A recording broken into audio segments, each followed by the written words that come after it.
not sure how many people are completely familiar with the Peltarion platform, so I've got a little self-description of what the platform is and what it does. And I've got it illustrated in my own way with a case that Peltarion helped solve rather recently. And the platform basically works in 4 steps. So let's say first you're a company, and in that case the company was called eFarm, and they work with tractors, and they have a lot of them. So they have a big data set of tractors, and what they can do very easily is just upload them to the Peltarion platform. And then the next step is to train a model. And so for them, it was the purpose of this model was to look at the images of tractors and be able to tag automatically if they had this or that equipment. Then the next step that would be done on the platform is to evaluate this model, possibly see if it works well enough. If it doesn't, try the different model, try again, change some things. But when you are satisfied with the evaluation, you can deploy it. And well, then what it means is that your model is basically live and you can access it from anywhere on the internet. So if you've got a website or users or anything that have an image of a tractor, you can submit it to the platform and you will get the results automatically. So in that case, what this particular image shows that the tractor has. And when I say now the platform has kind of 4 steps, okay, that's true, but really what we want you to do is to focus on the train and evaluate steps. And if I zoom in a little bit more, what it means is that train, evaluate, you have you can see graphs of how your model is doing. You can adjust your model, connect blocks, see what the results look like. And the part that's more along the lines of upload data and deploy, these steps are actually quite fast on the platform. It's basically a big green button that you click because cropping images and making sure a web server stays up and running and doesn't shut down, and that the drive cache is full and so on. It's maybe not the kind of things you want to spend your time if your problem is to tag images of tractors or anything else. So, and when I say again, train, evaluate, we want you to spend your time on it. We don't mean, okay, we want you to train and evaluate models, which means doing a lot of Python and things like that. We really want you to train and evaluate a model, meaning that you have a problem and you want to solve it. So everything is done in a very visual way, so you don't have to learn. It's not a quizzing test for how well do you know Python off the top of your head. It's very visual. So what you have is a problem, you know how it works, and we don't want you to have to learn 5,000 libraries and make sure you're up to date on everything. We kind of do that for you, and what happens, the core of what you will do on the platform is doing this visual, trying to solve your problem by just looking at it and trying to make it work, but not with figuring out if you typed the code right or not. Right, so with this presented, I thought I could show even how it works. So I've got here I will go to my project. So this is kind of what the platform looks like. You could create a new project very easily. I'm going to do it first to show an example of how it goes, and because we want you to try to solve your problem, but even if your problem is some case that is rather common and that has been streamlined and everything, you might not even need to spend that much time on it. So I'm going to do this demonstration. For me, I don't even have the data, but it's kind of okay because we have a data library. So if your data is not quite ready, or you're not sure really how to deal with it, you can anyway go to the platform and pick one of the data sets that we have and try to test if you have just an idea or something. You can use one of these data sets to just get going and test your idea. So one of the most popular tutorials we have is about card image. So I'll just load this data set, and you can see that a bit like before, it's a bunch of images. I can try to zoom in. Oops, no, that's not how you zoom. I need to master the mouse. So it's a bunch of images of cars that have different damages. And then there's a column that says what kind of damage it is, if it's a tail lamp, if it's a bumper dent, door scratch, or whatever. So there's a bunch of it. There's, like, in this case, 1,500 such images. So what you would do is just save, because the default settings are pretty good. The image is an image. The class is a categorical, which is what we want. And then you would do use in a new experiment. There's some splitting for training the model, validating that it works. It needs to be well separated. It's kind of safe procedure for data science. So this is already done by the platform. So I trust the defaults. My input is the image. The class, I think, is the category. So I would just say next. The platform knows, okay, it's an image classification problem. There's only one label. And it even recommends me to use EfficientNet B0. So what I would do is just create this model, run it. And now this model is now training on the GPU. So it's not training on my laptop, already training this model. If you had just a computer with a CPU, or even if you have a graphics card yourself, and usually it's like different libraries that you need to install to use the GPU. And like really now, I don't even have to worry about it. I just click run, and well, even on GPU, it will take a bit of time. So I'll just pause it. And I have another model that I ran before. So it just takes, I don't know, we can see actually how much time it is. It took a bit, maybe 10 minutes, and it did quite a few epochs already when going over all my data. So in this example, I'll just pretend that I'm happy with it. I would go to a deployment section, create a new deployment, select my experiment. This one hasn't run. No, I think I have messed up with the live one, but it doesn't matter. So I have the experiment from before. So again, I would have created it by clicking on new deployment. And what I get is a URL and a token. So the token is kind of like the password to use the model. And the URL is the where I can access this model. And I can test actually what it does. There's a little link here to test my deployment, which brings me to a mini page. So you could implement this page in an app or in your own website or anything. And what you can do is upload an image of a car, and then you query the API. So that means that it sends the image, and then you will get, okay, it's a door dent. So in that case, that seems like the model is doing a reasonable job. And this is a classification problem. So that's pretty common. It's nothing really new and exciting from today. It's been available for a while. But I think everyone has been told, okay, there's going to be stuff about image similarity. So where about this thing? And so what about it? What can we do with that? And now is then a very good time for me to tell you all the fantastic things you can do with image similarity, show you a bit of examples, and then do the demo again with image similarity on the platform.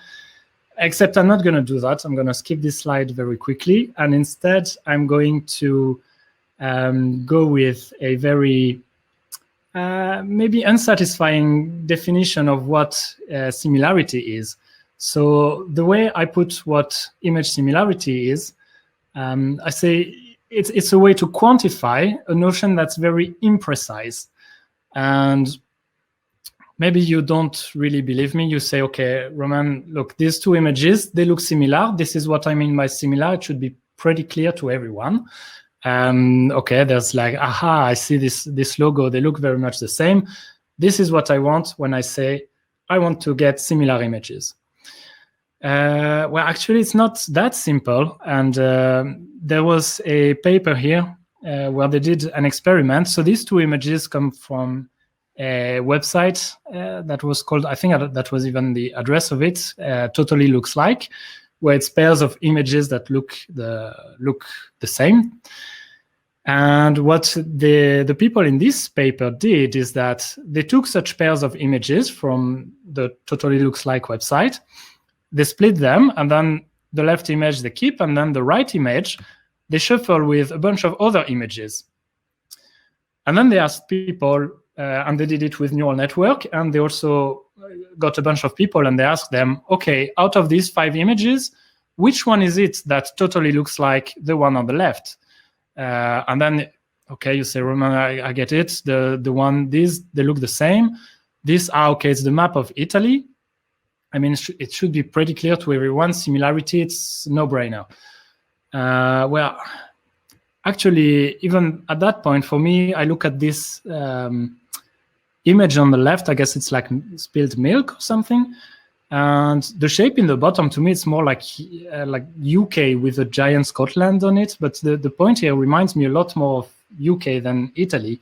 But okay, you could argue with me, it looks like Italy. I'll accept it. But I have other examples in it. And like the third row, to be honest, I have no idea what's going on.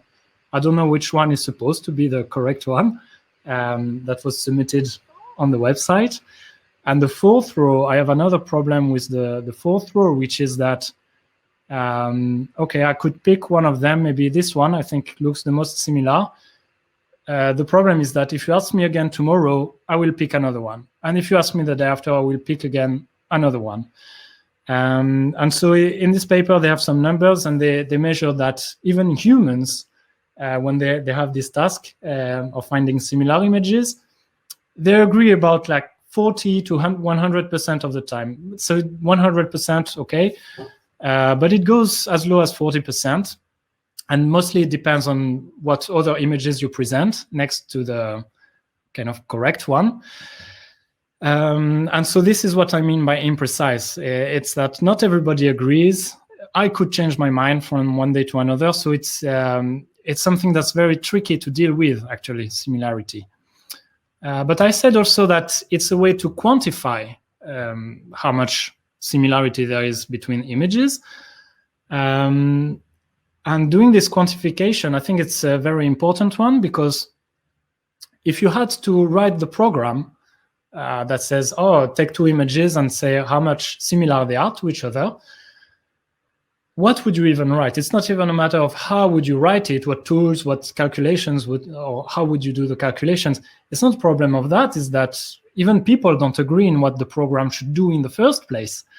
But the neural networks, and I have a random example here to prove it, but you show it some images, and the neural networks, they kind of, again and again, you ask them for similar images, they give you results that I think I could argue with anyone that, okay, these 2 images of kind of this furry dog and the lion, yeah, they totally looks like. I hope most people could see it.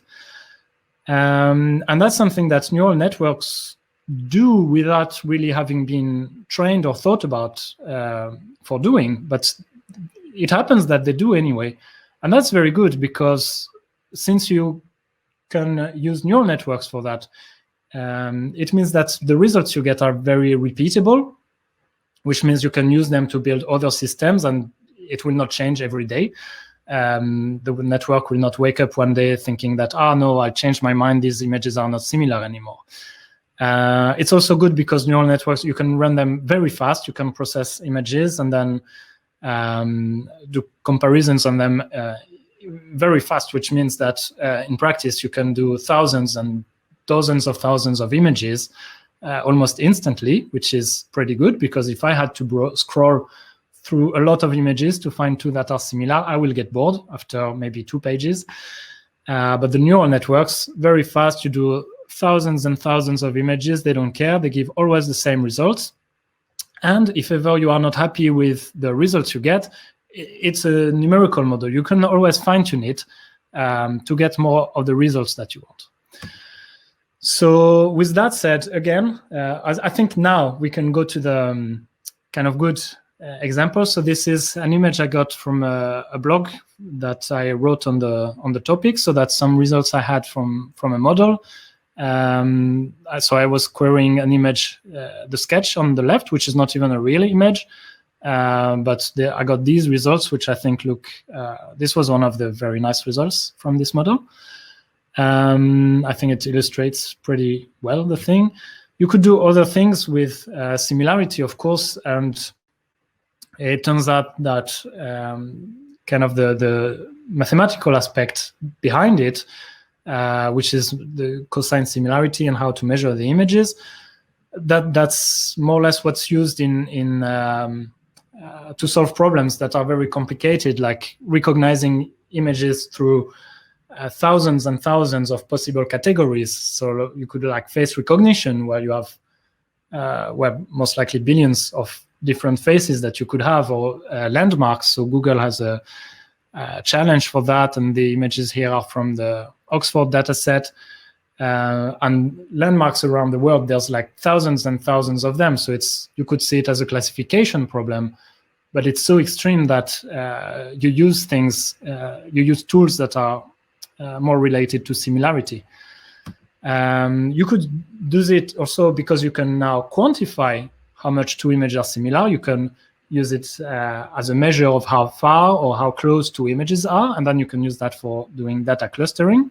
So if you're into analytics and all, you can maybe see, oh, how is my data distributed?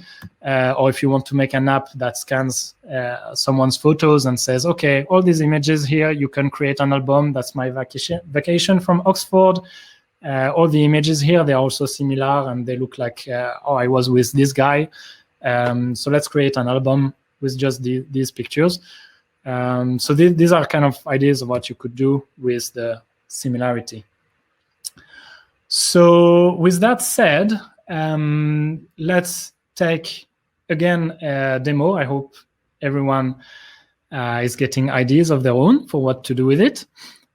So what I'll do now, I will show again on the platform how you would do this. And I need only to find the correct tab.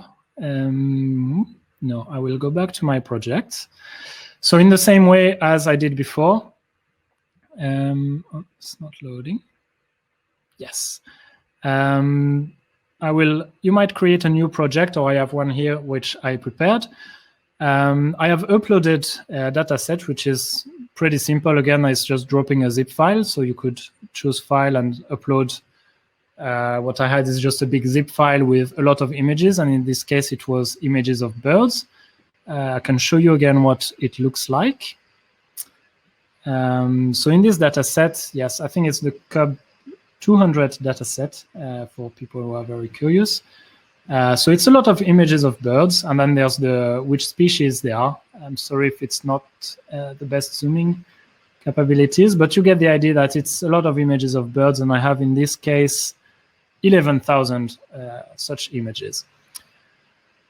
Right, so what I will do then, maybe after having uploaded this data set, I will again, the encoding of the image, which in this case was called data. I didn't bother to change it. That's an image, so that's correct. Categorical, that's the species, so that's also correct. I will not bother to change it, but I can even use an old version since... So what I did is that I saved the data set that I had uploaded before, but if I had just uploaded, I would save it, and then I have this using new experiments, just as before. Again, there's some split that is proposed to me in case I want to train the neural network to do, like for the car damage, I could try to classify the birds by species, and if I was trying to do that, these splits would be quite useful. But for now, I don't really care because I want to set up my input is still the image. Category, I can choose the species. Why not? But what I will do is that as a snippet, problem type, it thinks again, I'm trying to classify images, but I have different plans, and I want to do instead an image similarity problem. So I select this one, and like before, I got some snippets that is recommended to me, and in this case, it's Efficientnet B0. So that's exactly the same snippet actually as before. So I will go ahead, create the experiment, and if I try to give a better view, essentially it's exactly the same snippet as before, except for one small difference, which is that now, if you don't remember before, it was all the same blocks except for this output block, which is now connected to the output of my Efficientnet B0 network. And then one path goes into this output, and one path goes into a classification layer on the categories. And so that's pretty much the only change that there is this output block. And also the training settings have been changed slightly since I changed the problem type, but I'll go back to that later. So I could click again run and start training this model, but I have done it before. So again, even though it's a GPU, it would take at least some minutes, which maybe we don't want to learn, to wait. So I have this experiment here, which trained earlier. And then I will pretend that, okay, I'm very happy with it. So I will go to the last step of the platform, which is the deployment. And in the same way, I would create a new deployment. But now, instead of keeping the default standard option, again, my plan is to use image similarity. So I will click on the similarity type of deployment, select again my experiment, create it. And now it looks again exactly like with the classification case, which had the car damage images in them, except for one tiny difference, which is that now it tells me, we are building an index. Okay, that's very interesting. So that's maybe a small difference, just a tiny box above here. All the rest is the same. I have my URL, my token to use the model. And now it's building the index, which takes a few minutes. So thankfully, I've done one before, which has already finished. And the platform tells me that it has indexed 11,000 images, which is what I had in my dataset. So in the same way as before, I can test the deployment, and I can use this small mini page here to test. And I had images of birds. So what I'll do is I'll upload an image of bird that I got from a quick internet search. It's going to query it. And now what will I get out of it? We hold our breath in suspense, and we get a bird that is looking to the right and a bit orange. And before I would have put an image of a car, and it would have told me, okay, it's a door or it's a glass problem or something. And now instead of having a category, I've got an image. Okay, very interesting. And they are not any image. They're kind of this orange bird that's sitting on a branch and looking to the right. And now I have the URL of the token and the token of the deployment, and I can use them really anyone. So this page, you can see I'm not on the platform anymore, so I could be developing an app or having my own website or anything and just connect to the platform. In fact, I have come to learn a little bit of Python, so I can show you how you would do in Python. And I will need, yes, bird. So I have here just a script. I just import a few things. I have the token of my deployment. I need to check. Hopefully it is the same, 6FE and DD64. Yes, so that's exactly the same token and URL for the deployment we just saw. I have a few helper functions, and then I will try to upload the image of a bird. So it's the same as before. Now I just send, so it's pretty much every language, now it's in Python, but any language in the world should have libraries to do this type of HTTP requests. So what this has done is send this image to the Peltarion website, and then I got a reply, which is in JSON format and looks like a bunch of data and some parameters like ID and distance. And if I look, if I decode this image and try to plot it, what the Peltarion platform has given me back is actually these images. So I recognize this bird from earlier. And now I even know that the distance between this bird and my query is quantified to be 0.108. And I've got some ID for the image. And then the Peltarion platform also returns me. Currently, we do the five closest images. So it's these brightly colored orange types of birds. Some of them are a bit further away. So 1.29, 0.141 away, which is a distance based on the cosine similarity, which I will come back again later. Right, so that's pretty much how you would use the Peltarion platform, upload a data set of image, get them indexed, and then you get these results. So from the graphical interface point of view, again, it's very, very small changes. It's this output block. I changed sometimes what kind of problem type I was doing. So it's almost no changes for you as a user. But when you click this button, there's actually a huge thing that happens in the background, which is to create an entire new service just to do these comparisons. So if I go over the steps again, what happens is that you choose some files, so you upload a data set with many images in it, and then this sits on in your Peltarion experiment. Then you pick a model. So in that case, it was you say I want to work with EfficientNet B0, and then what happens when you click the new deployment is that all your images in the data set get indexed, which means that they go through the model you selected. And then the result, what was in this output block, this gets saved into a big index file with all the images. So when it says the index is being created, that's what it's doing. It's passing all the images through the model and saving both the image and the result from the output block. So after a while, you get now a big index that, again, sits in the Peltarion experiment. And now I wrote, even indexing the image, I wrote it in red here. And the reason is that it's indexing images. It's kind of it's a lot of coding.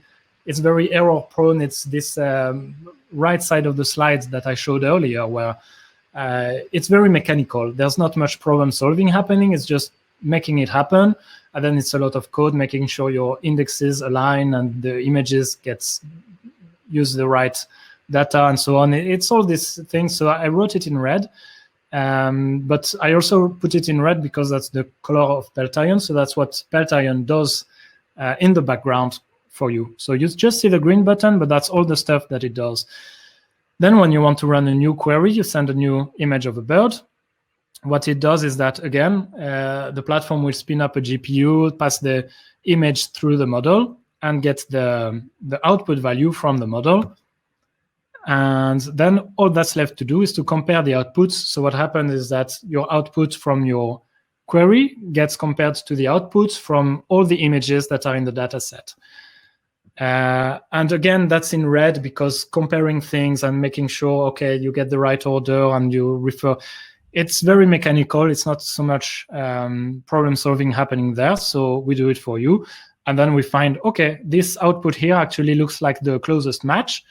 And that's what is returned by the platform to your Python script or to your website or to anything where you can use this, anywhere you can use HTTP, basically, you can get these results. Yes, so that's this whole kind of administrative, keeping the index and all, that's what happens in the background on the platform. So very small changes for you, but all this stuff happens and you get your similar images, and everyone can say mission accomplished and pat on the back, we are very happy, and this is pretty good.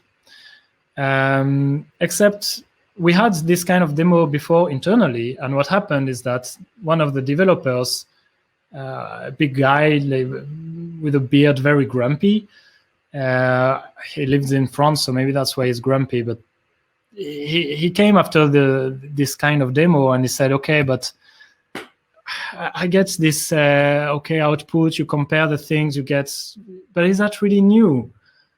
Because in the end, you put in an image of a bird, you get an image out of a bird that looks more or less the same. Like, you know what I could have done? Use a classification network like the car damage thing, but instead of car damage, you would train it to recognize bird species. And classification, it's been out for years, and it's like, okay, well established. It's not a really impressive problem to do, but you could give it an image, get what species of bird it is, then you use whatever search engine and find more images of this bird, and of course they're going to look the same. So, like, really, is it worth to do all this thing?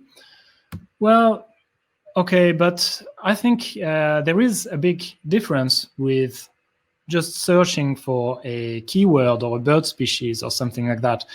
And we can look at the results a bit more in detail here. I've got like the top matches from a model and the query again here. And we can see, okay, in the query, the bird is kind of in flight, the background is more or less smooth. And actually all the highest, the images with the highest similarity, there are also birds that are in flight and the background is relatively smooth. And I have to wait until the 5th image, until a bird is sitting on a branch, but still the background is like this. And then, okay, and this bird, actually, I'm not even sure that's the same species. So if I just Google the species, I might not find this image.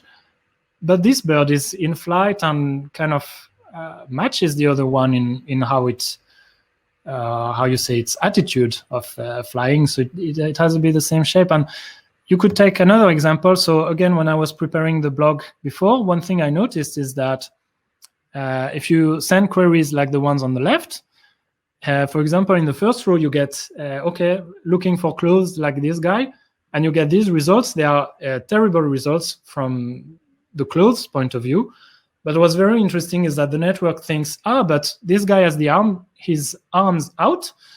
And so all these images, out of all the possible things that were in the data set, it chose, even though it didn't understand at all that I was looking for the clothes, it returns to me images where the guy sits, or where the person has their arms out to the side. And the one in the bottom also, I think, is quite striking in that they have almost the same pose. And again, if I take my example from before, if you upload a picture of these dogs in a data set and search in a data set that doesn't have dogs in it, it returns this image of a lion. And okay, they look similar, and probably I could convince most of you that yes, they look quite similar.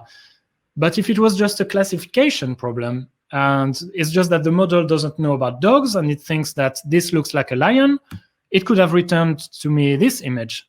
And this, I think I would have a hard time selling to anyone that they look similar. And this is not what the network returns. Interestingly, it returns something that, yeah, it shares some similarities.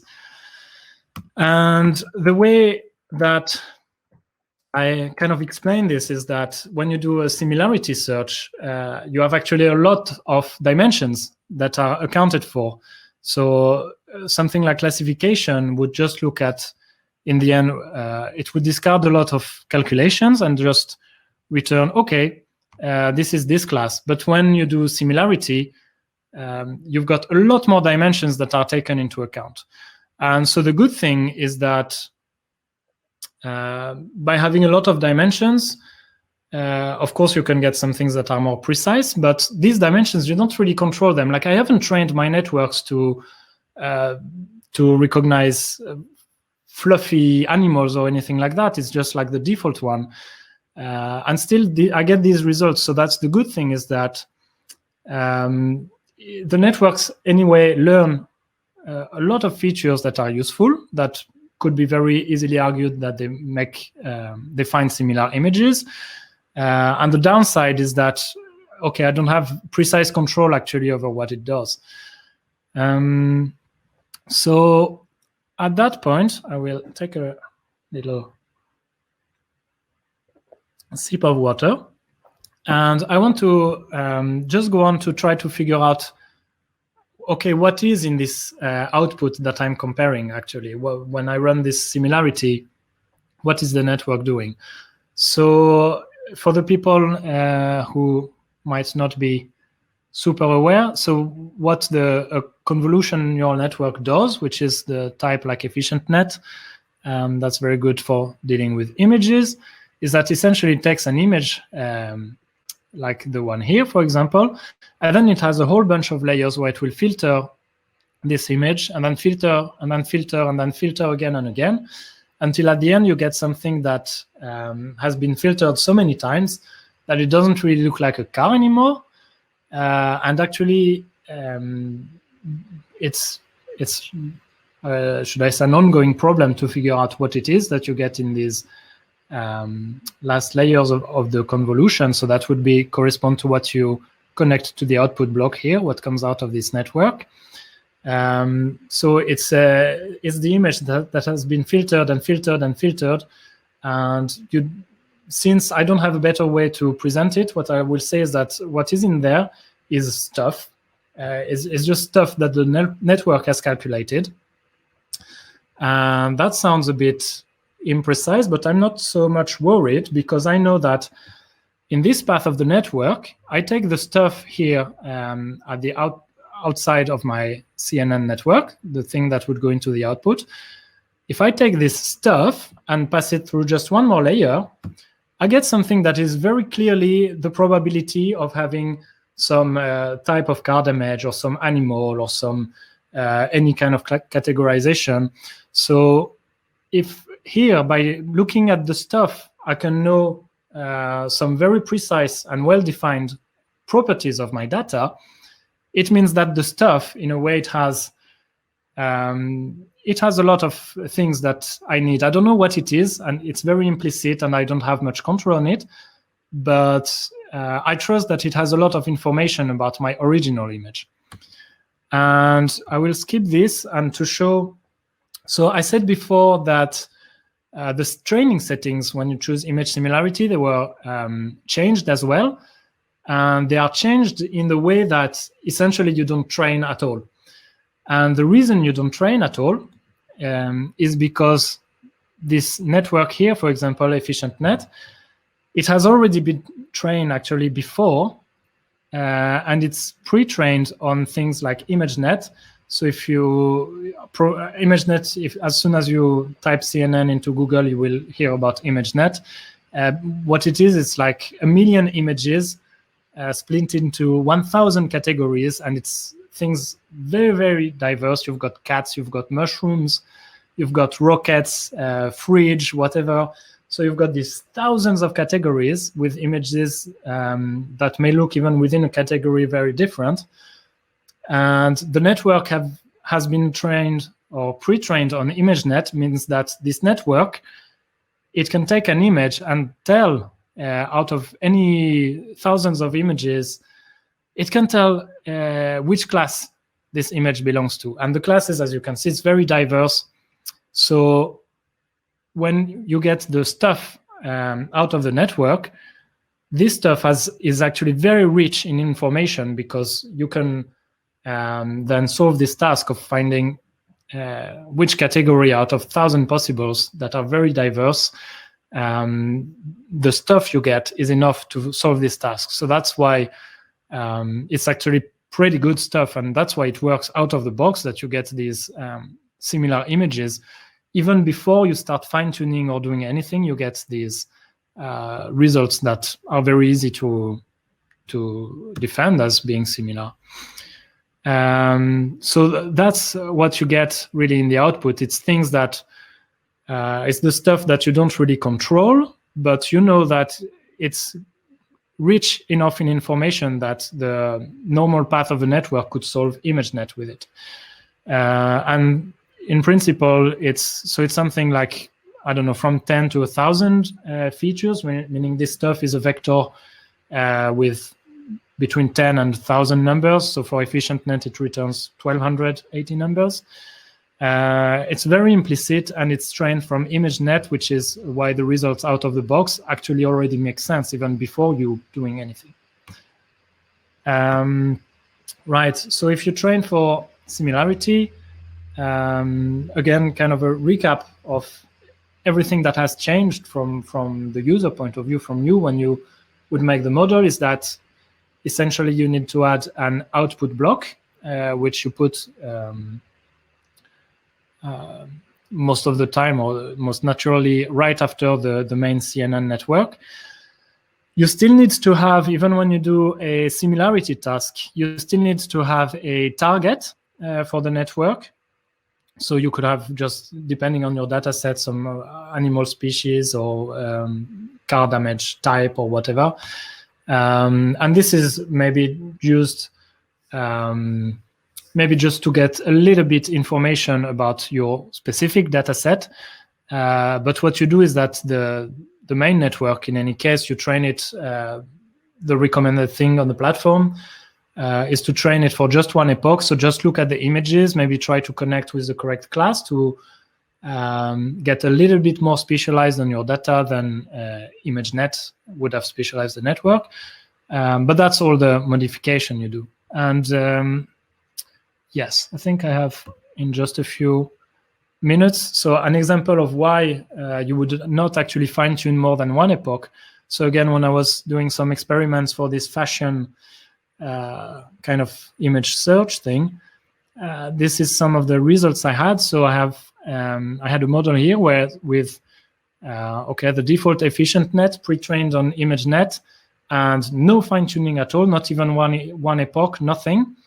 And then if I use that, I get kind of these results. So the query being this one here, and it's kind of dresses, and and the data set had other types of clothes in it, but it returns the dresses. They're black, they're maybe not the same style, whatever, but it's kind of reasonable to expect at least these results, because actually when the network was pre-trained on Imagenet, Imagenet has these thousands of categories, and some of them are clothing types and people, and so it knows already a little bit about that. It's not a specialist about that, but it has some ideas. So it makes sense that the network would return dresses and not jeans or something like that it could have.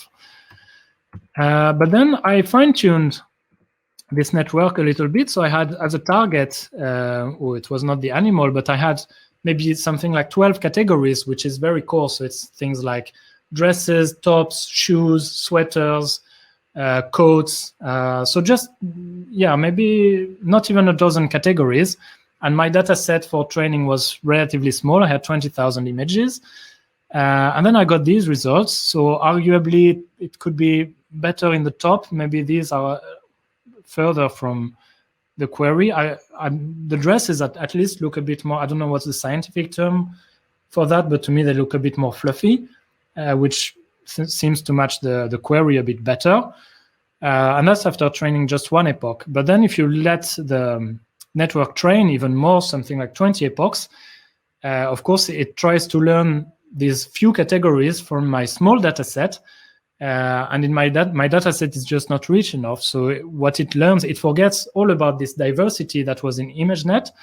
And now it thinks, when it sees this image, it thinks, well, most of the things I see here are features I use to recognize a shoe. And maybe that's like a funny comparison that you could put on a website. This photo totally looks like a shoe. And yeah, maybe some people would agree with you. But now we are quite far from the type of things we wanted, which is more like dresses and all. And the background is completely white. It's a lot more different. So this is one of the reasons why you wouldn't fine-tune for long number of epochs, because then most likely your neural network will forget all about Imagenet and just focus on the few categories from your few images, and then you will get results that most likely go not what you would want. And yes, I think that's the end of it, and probably we'll have time for some questions. So I think there is a public chat where you can type. And I will read. So if you have any questions, you can type them in the chat. And I don't see any right now.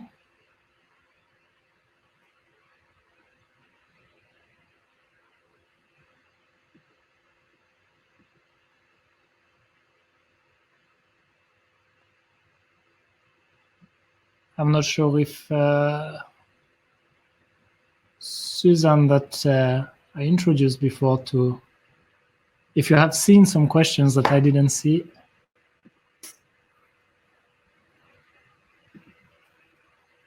Right.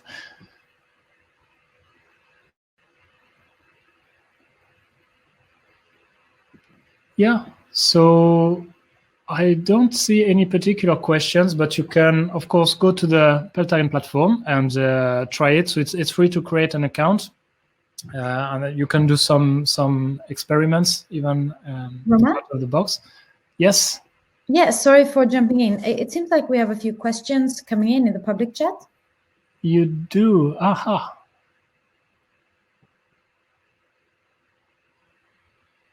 Yeah, okay. So the first question, so does the network always try to return a result?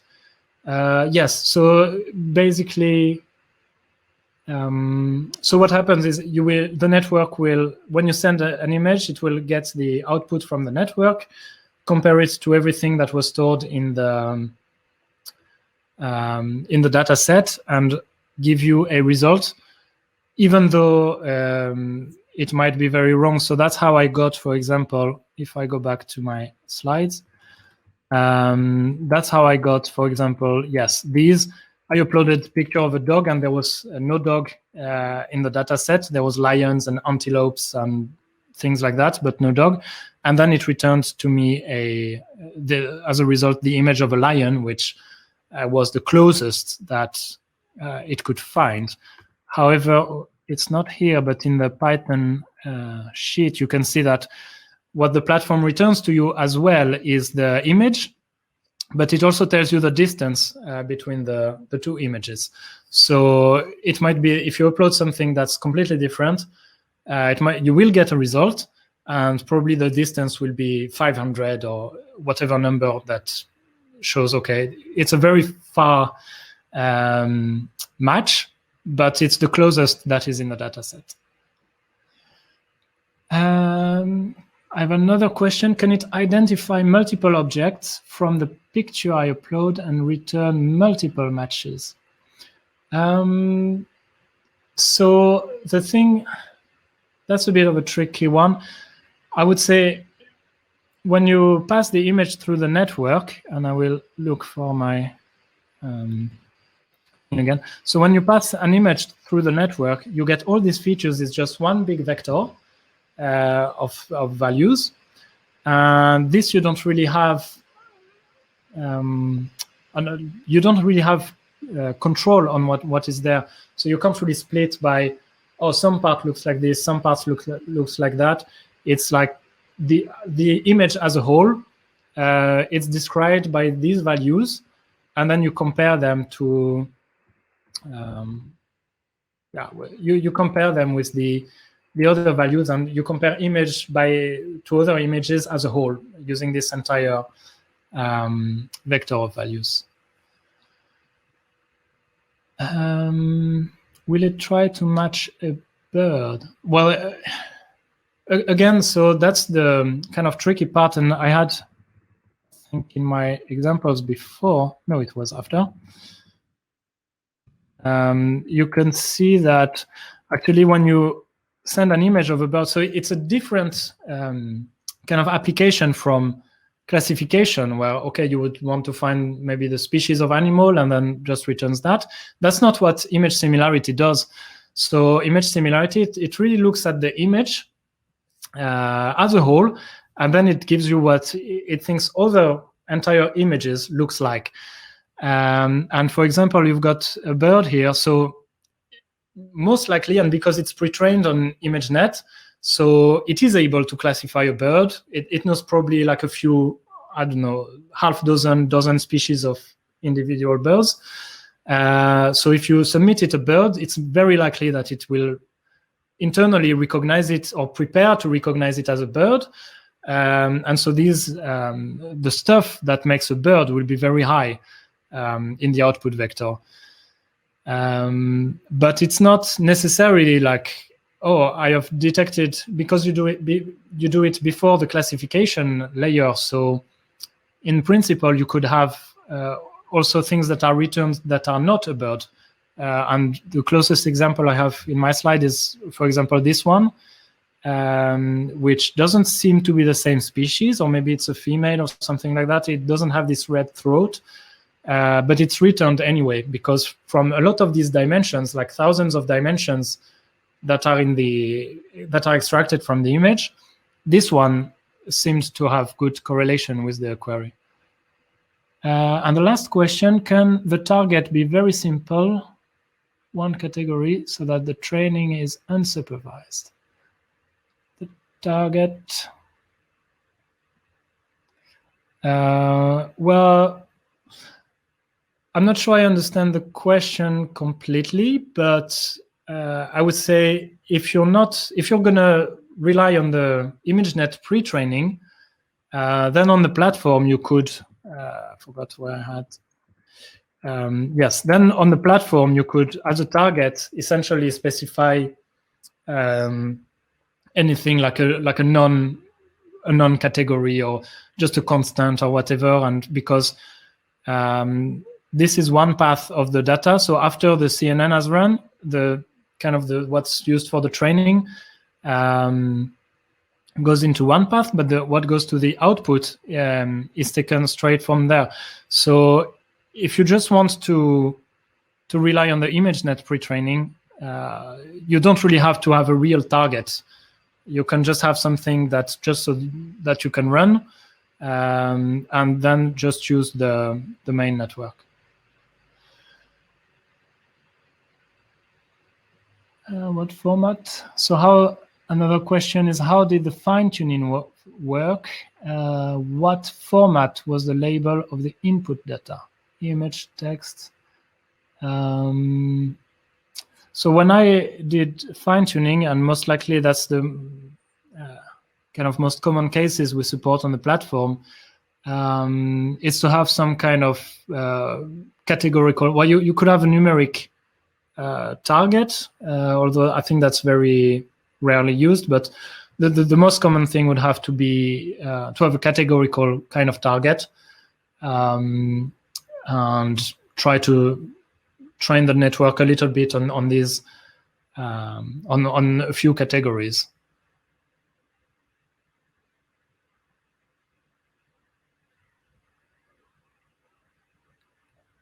And I am reading.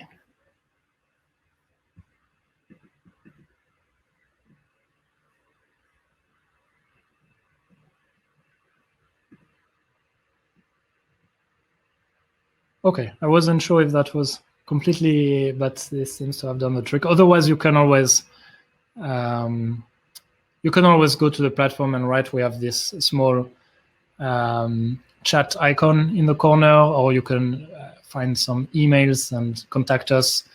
Let us know what you are working with, and we'll be very happy to help you and discuss what could be done.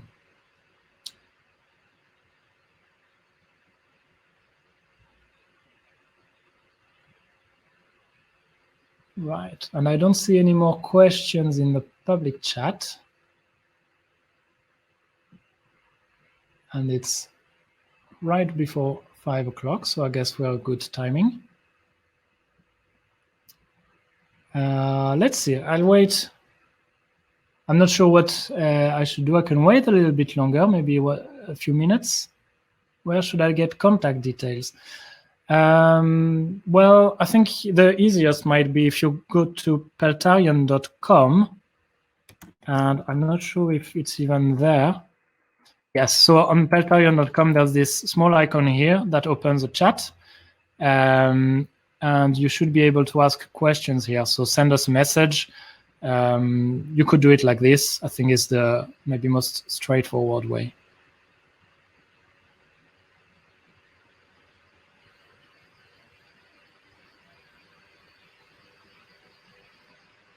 Okay, I don't see any last minute question appearing, so I would just thank you all for connecting and listening, and I hope you will have good use for that and have good ideas, and that you will have nice experiments coming out of it.